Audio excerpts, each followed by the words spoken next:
Okay, welcome back. In this session, let's see, I am not prepared very well this teaching. Whatever comes in my mind now.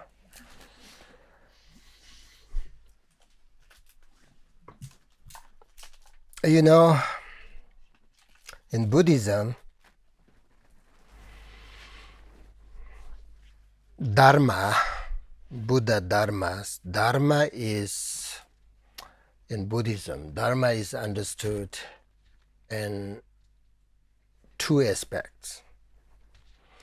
The Dharma of teaching, they say, long tok, Dharma of teaching and Dharma of realization.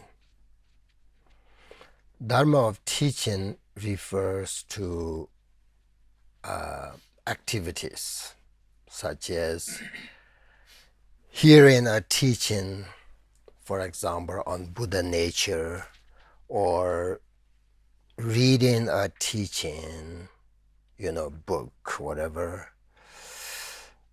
receiving oral transmissions, or you chanting prayers, or memorizing the teachings or prayers. And all of this are expression of the Dharma of teaching. Okay? Then the Dharma of realization is different. When the meaning of teachings becomes a direct experience in your own mind stream. It is the living realization of Dharma.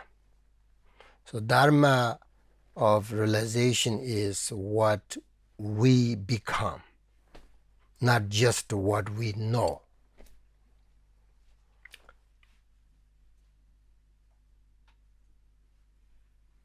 For example,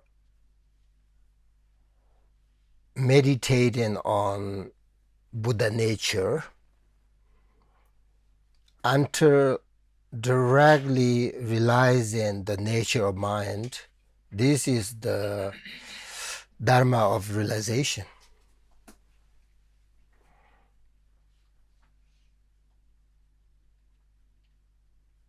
In order to have that experience, Dharma of realization, of course, Dharma of teaching is important. You know, the great teacher, Pater Rinpoche, has said, hearing or understanding even single sentence of Dharma is a form of Dharma of teaching. And then when a beneficial thought arises, even for a moment in your mind stream, is an expression of Dharma of realization. So you see, this is a simple way to explain the Dharma of teaching and realization, Dharma of realization in Buddhism, right? That's very important. Long and tok mean in Tibetan. Long means the teaching, Dharma of teaching. You receive lots of teachings. You recite lots of prayer. All this Dharma of teaching. You are not become the Dharma of realization, Dharma of teaching. When you become yourself, become Dharma of teaching, that is Dharma of realization. So, if you feel or when you investigate, there is a big gap between Dharma of teaching yourself, everything is here intellectual. That doesn't help when you go through such difficult times like anxiety, anger, all these things, because you are not you are not become a dharma of teaching. There's a big gap between the teachings and you. So then the teaching is just maybe you know everything, but that's just intellectual, right? So that's a very important. Buddhist teachers always say, because that also brings you arrogant. Oh, I know that teaching. Oh, I received this teaching. Oh, I know that. I knew that. But it comes down like when you go through difficult times, you get angry as normal, ordinary person, even though you receive lots of teachings and all this and that, even though like receive empowerments and all that. But in your normal life, circumstances like when you get angry, when you get jealous, when all this is a normal ordinary person, what's the point to receive teachings empowerment? Pointless. So that's why dharma of realization is so important. Now we have discussed the three methods, right? Rest in the mind, continuous resting, repeated resting. When you meditate, the goal is not perfect concentration, but simply resting without interruption in your mind. So you need sort of maintaining a gentle awareness and avoiding distraction.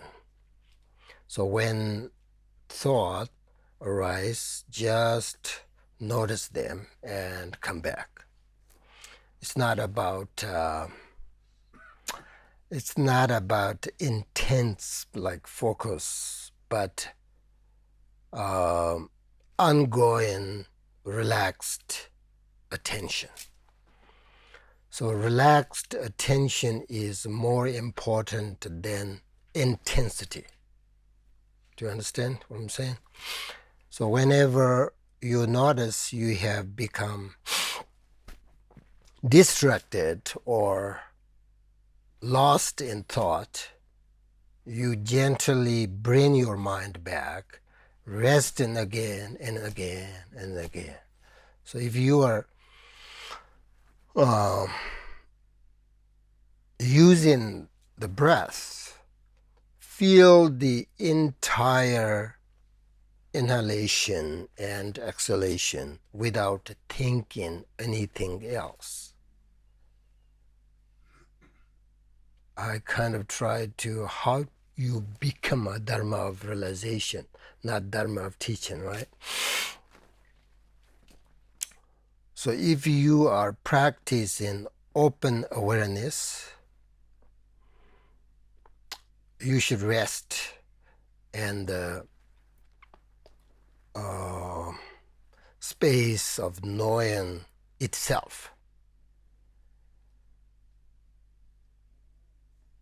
Throughout your meditation section,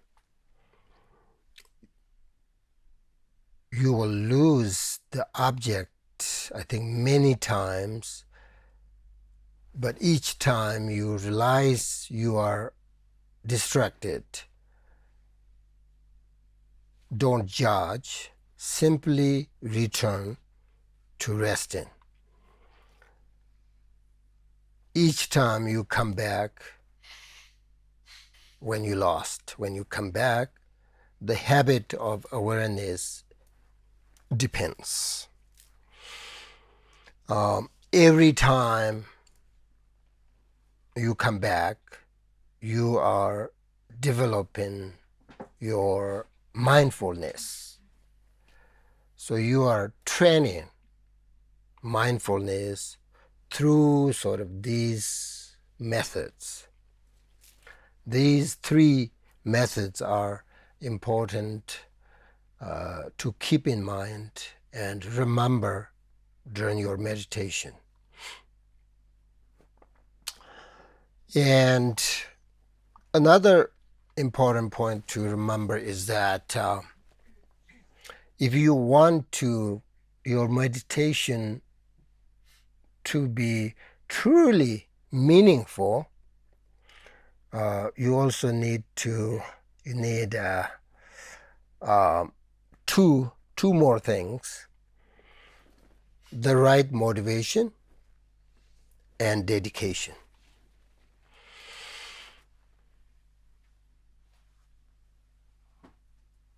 Because you cannot effectively benefit others without these two, motivation and dedication. So together, these three we call three spring methods, right?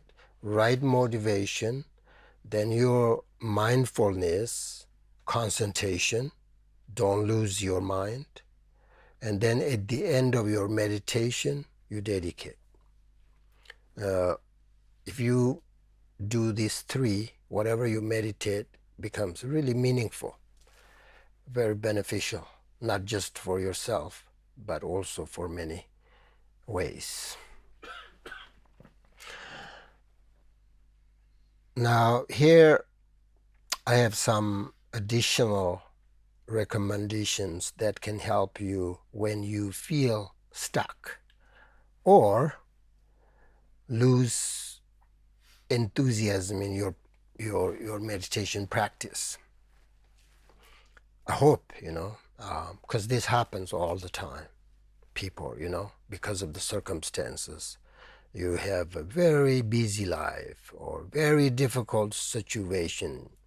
Something happened in your family or society or whatever, then your practice,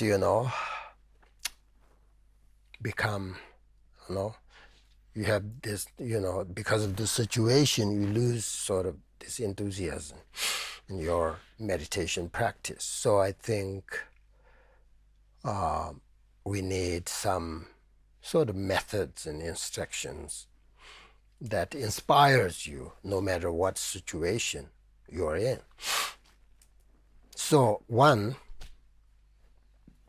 if this is the case with your meditation, one is reconnect with your motivation, because with motivation it becomes meaningful, right? Without a clear and good motivation, your meditation becomes no essence. No matter whatever you practice, your aim is to benefit all sentient beings, including yourself. So if you can concentrate your mind on this goal, this aim, every moment, even for one single class, the merit, the accumulation merit will never finish because of the motivation. Because otherwise, if always we think about ourselves all the time, then it's hard to see the point, especially if you are in having a good life in most of time, like you are happy and then why do I practice? Why do I need to? Many people think, oh, I want to meditate because I have difficult situation.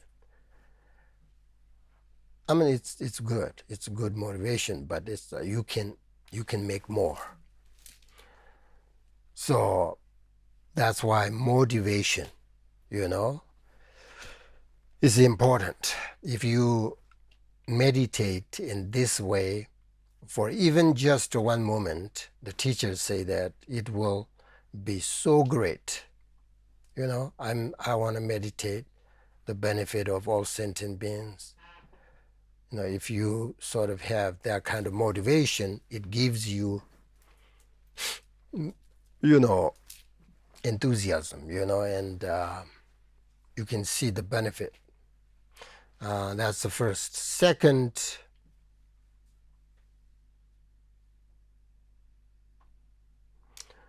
um, is like simple, your practice. You have to keep simple practice, I think. If your meditation feels overwhelmed and too much, then you should simplify it.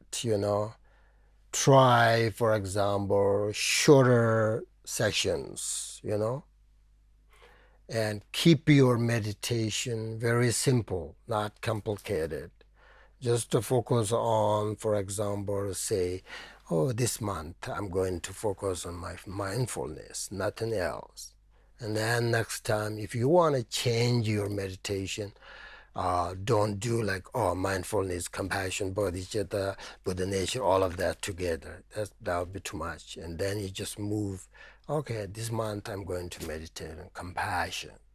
If you know exactly how to meditate, basically these meditations can help each other. So if you do so many different meditations every day, that makes you sometimes, it's really. So it's keep your simple meditation. That helps sometimes. And then if you feel like, oh, I meditate too long because, 2 hours, 1 hour I'm concentrate, but the other hour I'm just thinking, I'm even though sitting on cushion, but my mind is not. So then you should try shorter session. That's like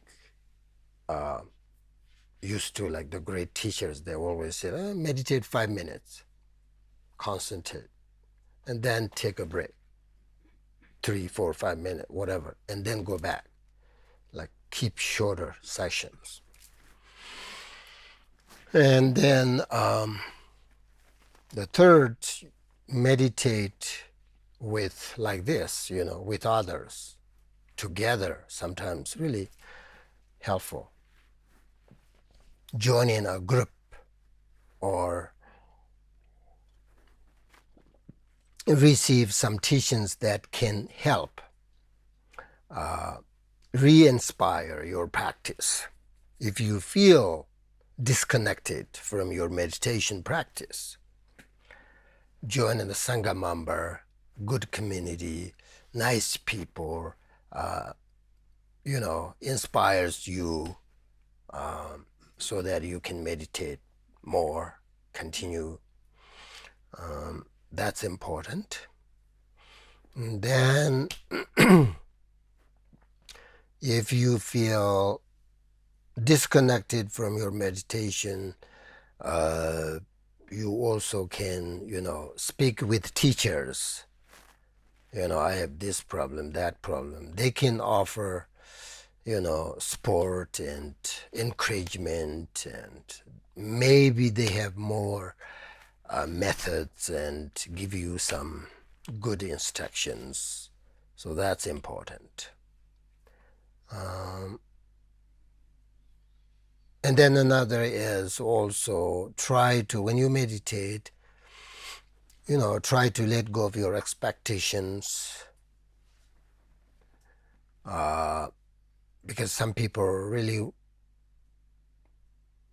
have this, strong expectations. I want to do the best. I want to do my job. I want to do this and that, the best. No. You can, if you have no obstacles, that's perfect. But sometimes that expectation brings lots of obstacles. So then you have to recognize, I am a ordinary person. I make mistakes sometimes there and here, but that's okay. Accept.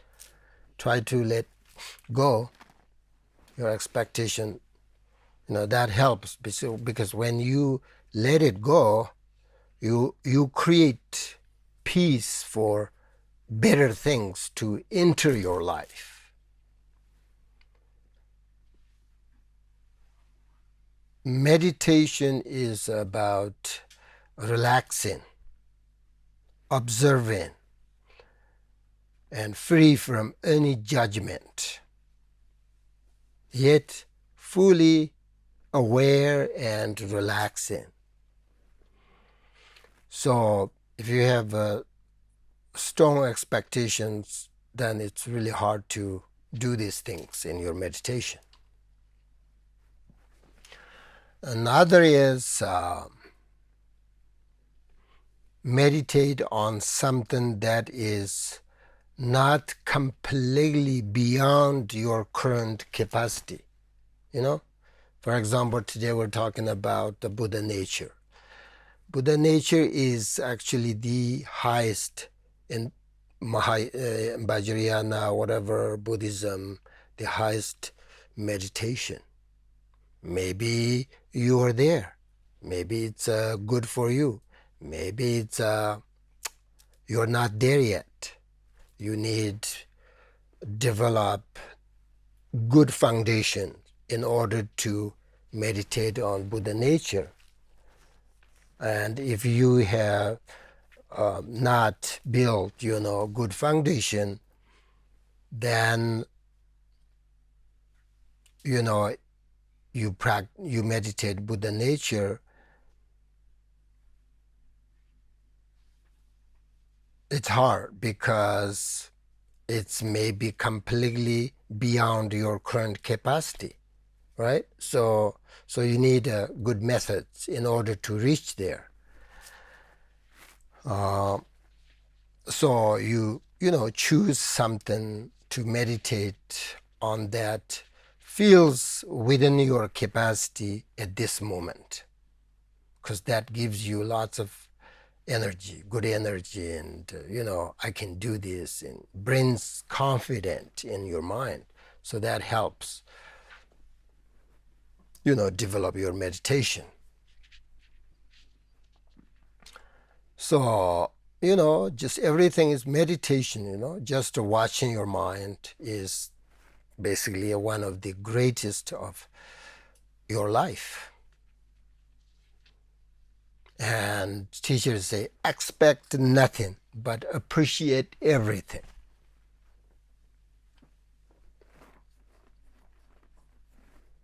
So if you understand the meditation on the nature mind, the Buddha nature, if you are there, you have the capacity, you have the good foundations, you are ready to meditate, practice Buddha nature, that's great, because then you begin to realize a deeper level of both yourself and also death. This is because in this meditation you experience your innermost center, where there is only this nature, pure awareness, and it will be with you when you die.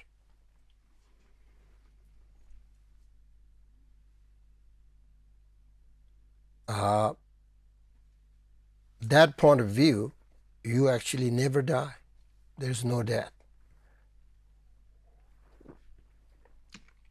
Your body is no longer, that doesn't mean you dead.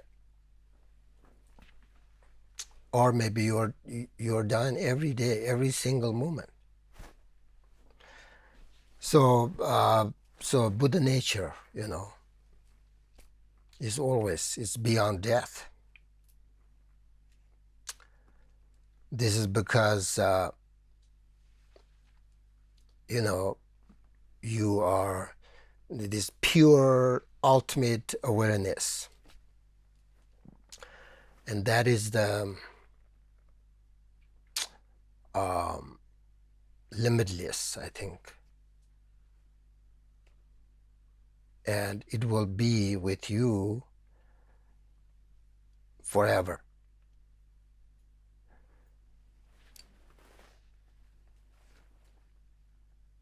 So if you truly want to change your life, then you must first be willing to change your way of thinking through meditation, I think. Teachers say, happy people build their inner world. Unhappy people blame their outer world. But when you change your way of thinking through your meditation, you begin to build your inner peace and happiness. That's your inner world. You are not relying on outer circumstances. That's in Buddhism, it's so important. Build your inner world. Otherwise, you will never be happy. If you are always worried about what others think of you or say, or, no matter what you do, people will always have their opinions, and some will be, negative, some will be positive. You cannot control others' opinion. So you have to go through, in this life, happiness and sadness, joy, sorrow, all this attachment, anger. However, you have to use your wisdom and good methods. So when you have genuine awareness through your meditation, then all these distractions are going away. I think life and time are the best teacher. It's because life teaches you the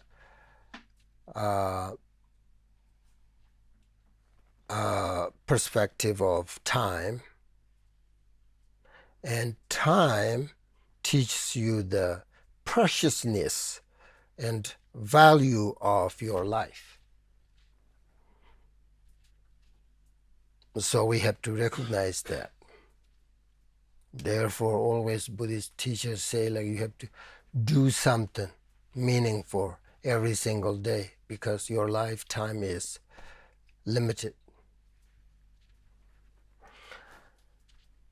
And then other methods, like when you feel stuck or lose enthusiasm in yourself or your meditation practice, trust yourself. Do good things. Practice forgive, and you have to be, you like stay positive. Focus on the negative only brings more suffering, So we have to try, like stay on positive, optimistic.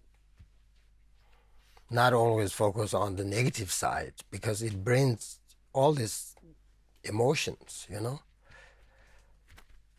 So sometimes we have to think about negative side because we have to change the circumstance and find a solution, all that kind of things. But if there is no reason to think about negative side, then don't, because it brings more suffering. And we have so many good things in our life, no matter who you are. So all of these methods, I hope, can support practitioners when they feel disconnected from their dharma practice. This is very easy and common, like when you are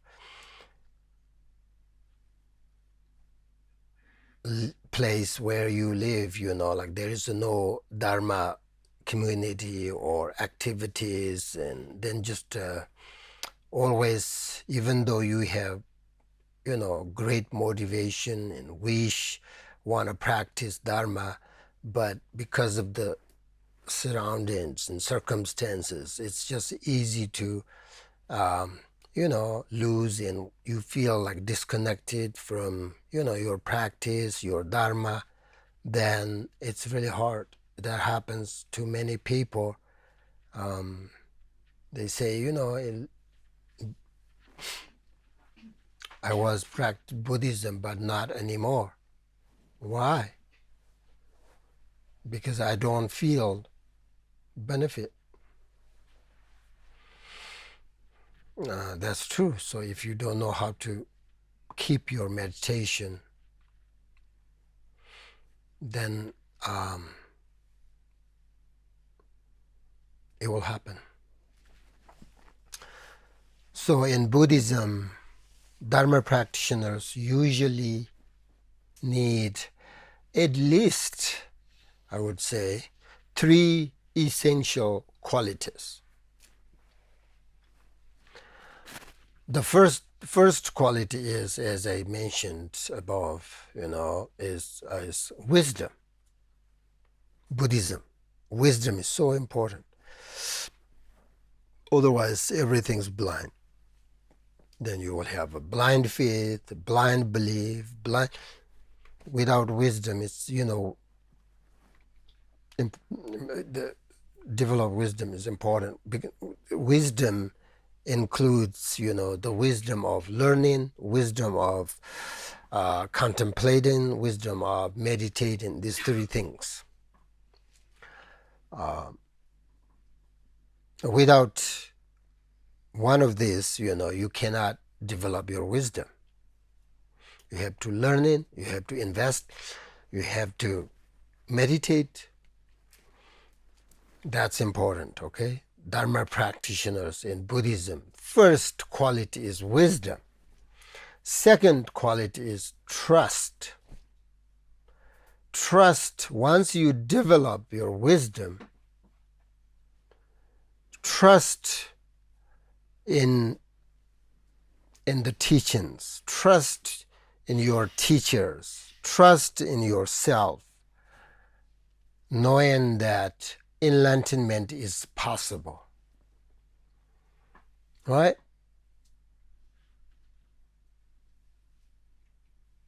So once you develop, you have a wisdom, then you have to trust. Because sometimes teachers, they make a lot of mistakes. But before you investigate the teacher and you really like it, and then, you follow the teacher, and then when the teacher make mistakes, then you don't trust. That's not right, because everybody make mistakes. So you have to accept after, when you investigate teacher, dharma, whatever, and then sometimes you feel not right, but that time you have to just trust. Because otherwise you always, be skeptical, That's not good for your meditation. So remember, this first quality is wisdom, because that makes you everything right. And then trust. And then third quality is diligence. Diligence to engage in practice. Diligence to progress, steadily on the path, and diligence to maintain confidence without giving up. Diligence is how do you say? Diligence is courageous action. Okay, it helps to overcome feelings of laziness and stops you from giving up. That's important. So when you cultivate or have these three qualities, wisdom, trust, effort, and then apply the three methods that we talked about, I think then your meditation will go really well.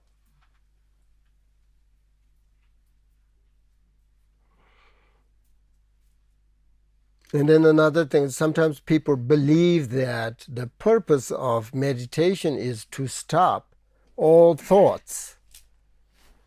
No, the purpose of meditation is to understand the nature of life and learn how to make it meaningful. That's the purpose of meditation. Purpose of meditation is not stop thoughts.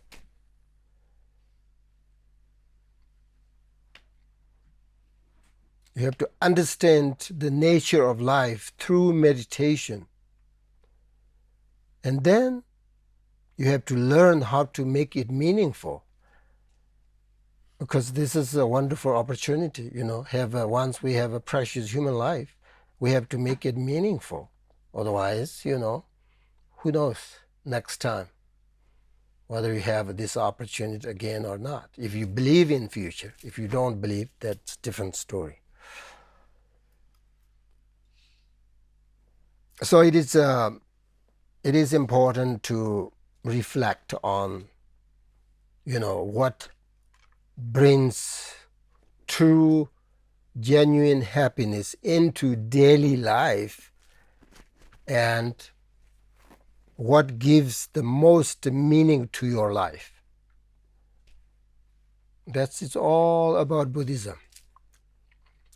Buddhism is all about, how to bring true happiness into daily life and what is the meaning to your meaningful, like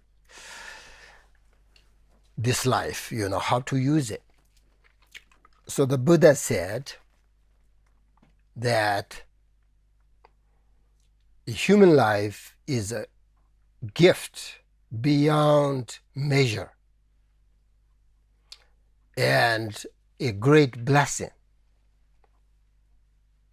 So if we become attached only to the pleasures of this life and ignore the happiness of others, we are acting like the worst sort of kind of human being.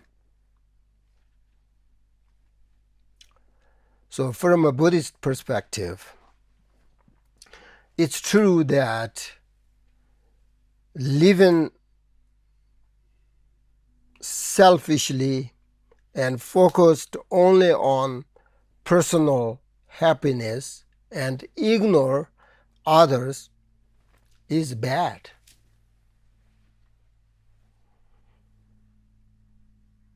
Not because people like that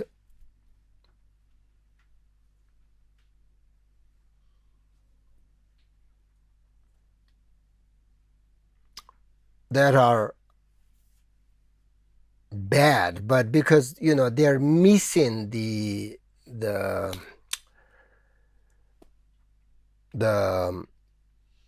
true, how do you say, purpose and potential of human life. So how should we act? Buddhism, we should live with awareness, meaning we should reflect on what is meaningful, not just what is pleasurable. So true happiness arises not just from what we get, but from how we respond to it. As Buddha said, human life is easy to lose, is precious, but easy to lose. So use it wisely and benefit others, including yourself. I mean, it's not wrong to enjoy life, but it should be integrated with kindness and actions that benefit others, because we are dependent on each other.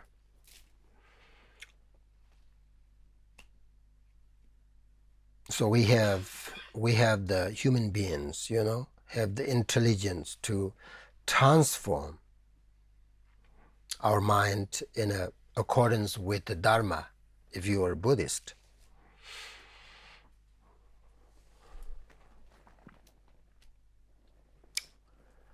These days, from a scientific perspective, how we should act and live our lives is similar to Buddhism,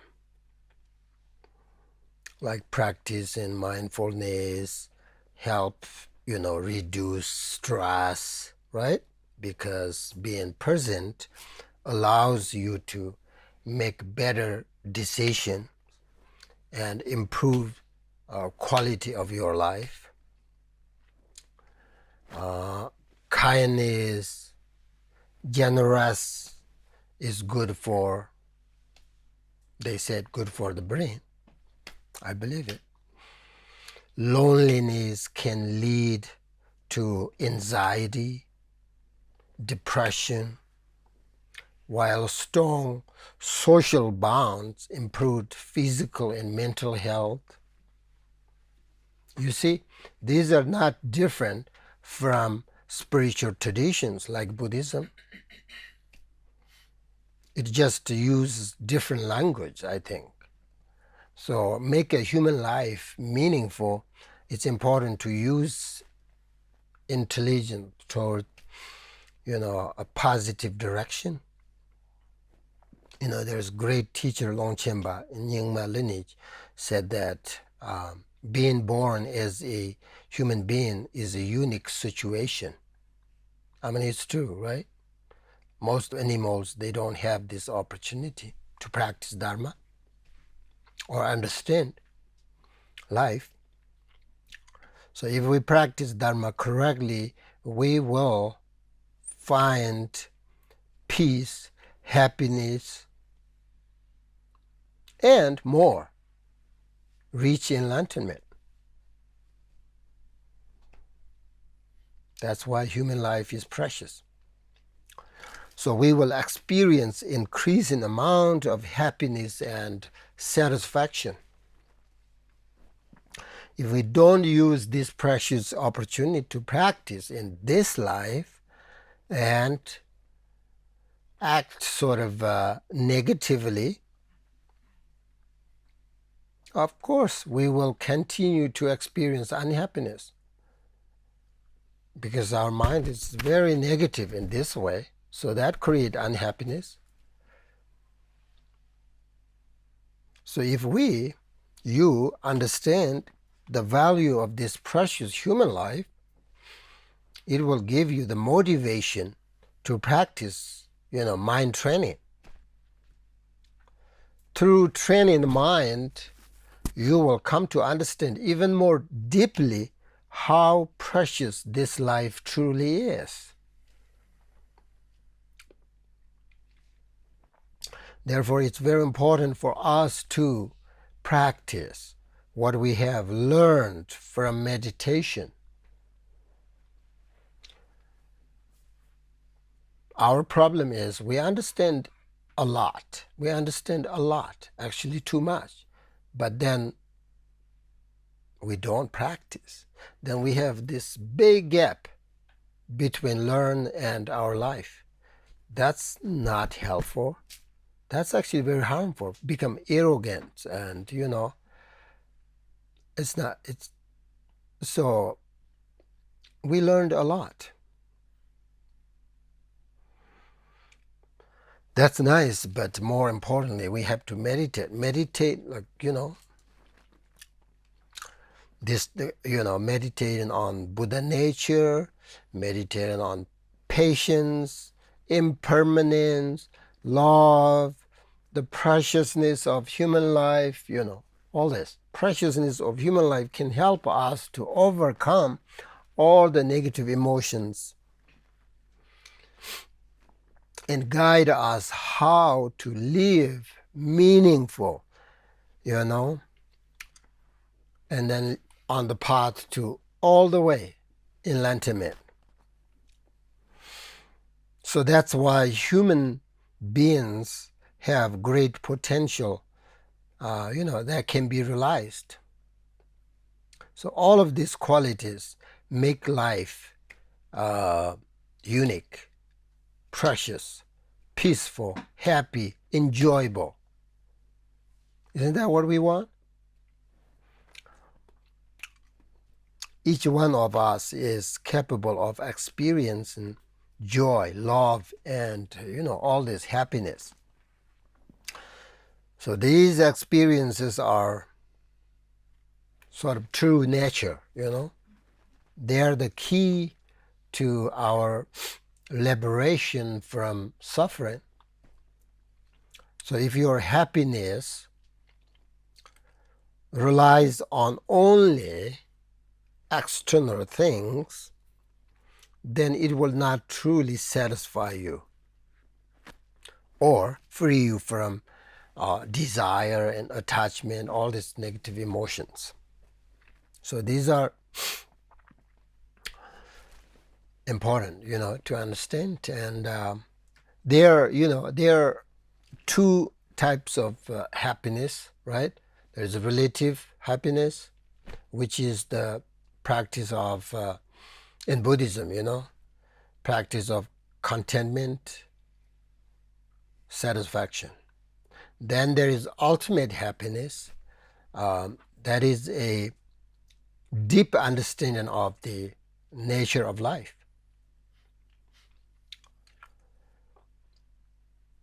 The main problem in life is often, stress and anxiety.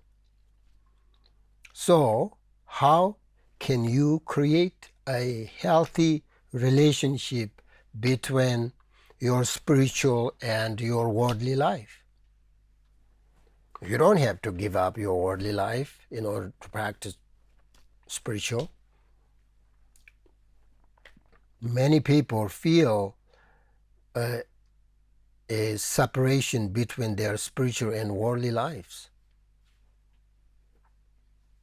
So to change this feeling, it is important to do three things.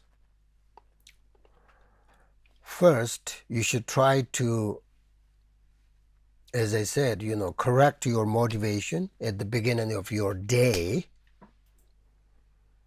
Second, try to remember compassion and wisdom throughout the day, which is bodhicitta. So you can say a bodhicitta prayer, or without a prayer, just to remember and think whatever you do today should benefit others, including yourself. I always say prayer when I just wake up every morning in my bed. That is like, whoever, like even though like whoever, this prayer is like whoever today see me or hear me or,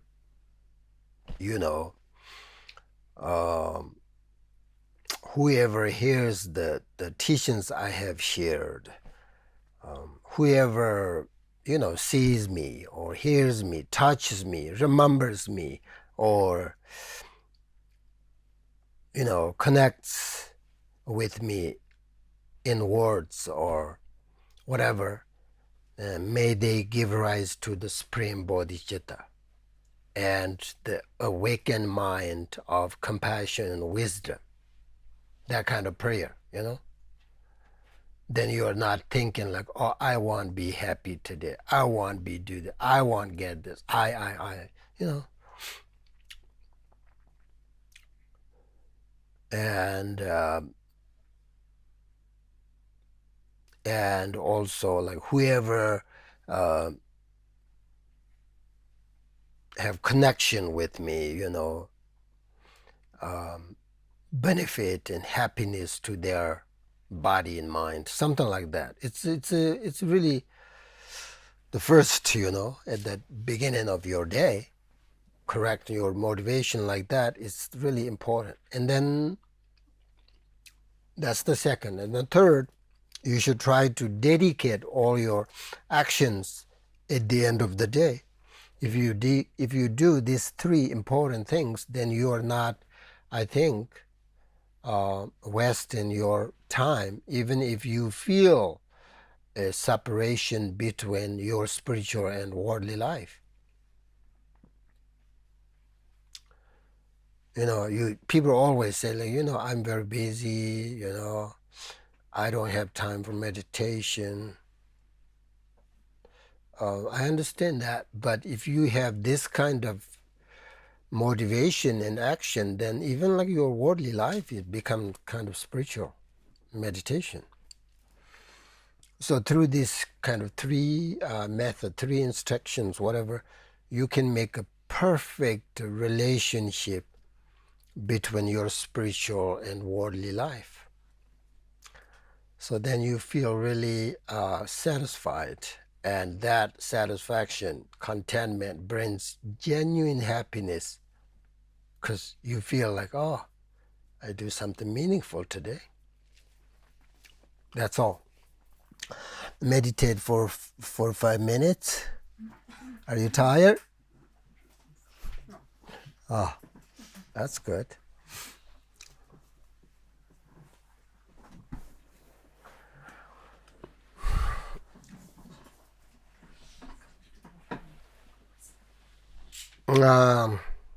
So, see, I think focus and letting yourself feel the nature of your own mind, nature of your life, and bring the awareness and try to rest in the present moment is very important way to looking at your life. But if you let come a lot of thoughts and then you follow them and you judge, they will destroy. They will destroy your inner peace and happiness of your life, this moment. So we need to meditate on this kind of things, mindfulness and wisdom. This is how we remain with our practice, and this is how we engage in our practice. So when you meditate, sit comfortably, whatever you like, the position and the posture, whatever you like. There's no rule. And just comfortable, make your body comfortable. It's so important.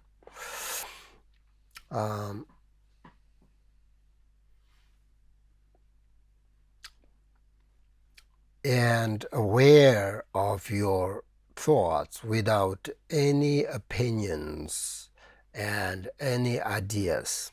If you do that, your thoughts will disappear because that's what it is. Then just to focus on whatever is there,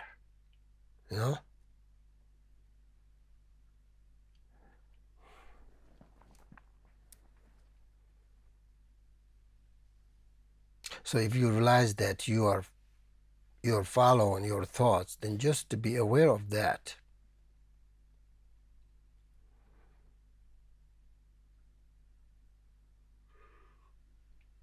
And then let it go. Or maybe you don't have any thoughts in your mind at this moment. Your mind is calm, relaxing. Then just to be aware of that, right? And relax there. don't look for something special, okay? Just aware of everything, around you, inside yourself. Let them go, let them be. That's what we call nature. By doing that over and over again, it helps you without losing this magic sort of self-awareness, and it can help you to discover the inner peace and the nature of Buddha. Oh no, that's not right. Buddha nature of your mind, right? So that helps discover these inner qualities that is always within you. Can you believe it? Like when you have thoughts, the thoughts arises from the Buddha nature. The thoughts dissolves into the Buddha. This happen in like million times every day, but we don't just recognize. We just recognize it's the thoughts, and then just follow that. Then judge, then makes sometimes happy, sometimes suffering. But in between this Buddha nature, we always ignore. Like we just don't aware, don't understand. So that's the unfortunate thing. But through this meditation, maybe you just let them come, let them be, just focus on this, your awareness between the thoughts, then maybe you have chance to discover this your inner potential, this amazing quality. I mean, this is not something that we are talking about in the future. This is, we're talking right now, at this moment. You have the Buddha nature. I mean, you can experience this. If you don't believe me, what I said, you experience it, whether you have it or not. You can experience. How simple is that? You don't have to trust. You don't have to believe. You can discover this precious nature of your mind, nature of your life. That's all. Meditate on that for 5 minutes, please.